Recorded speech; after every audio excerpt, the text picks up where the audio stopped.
After going 8-0 last week at home, Florida softball is heading west. Welcome back to sports. I'm Jordyn Reed. It's no lie that Florida softball is on a hot streak.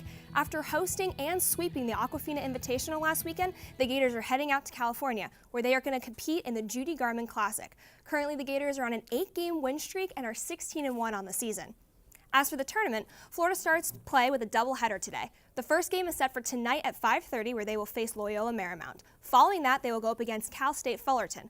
Tomorrow, Florida has another doubleheader. First, they will play Michigan State at 12:30, then face Charlotte at 8:30. Finally, on Saturday, Florida will play Baylor at 1. All game times are set for Eastern Standard Time.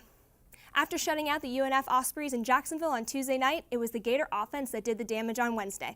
Florida hosted UNF and beat them 8-3, improving to 9-1 on the season. UNF was first to get on the scoreboard with a solo home run to left center. However, it didn't take long for the Gators to come back and even the score.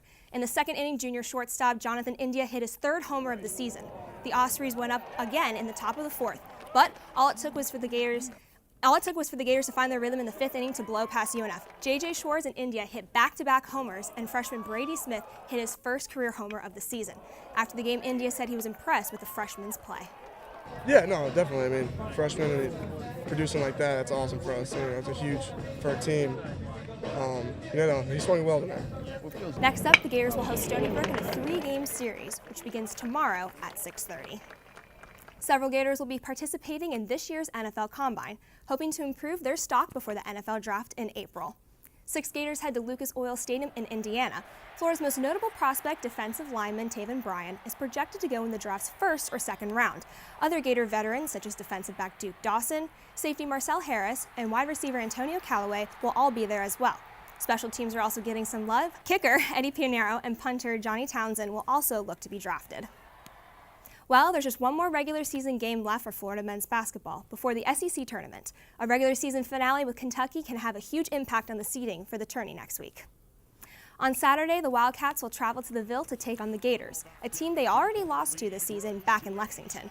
But the Wildcats will have looked completely different over the last 2 weeks, picking up big wins over Alabama, Arkansas, Mizzou, and last night Ole Miss. Kentucky may be on a streak, but they aren't the only ones who have found their groove. Florida snapped its 3-game losing streak and took down a ranked Auburn squad and Alabama. Both Florida and Kentucky are tied for third in the SEC with a record of 10-7 in conference play, meaning one can bump the other into a tougher second round or quarterfinal matchup in tournament action. Tip-off at the O-Dome between the Cats and the Gators is set for Saturday at noon.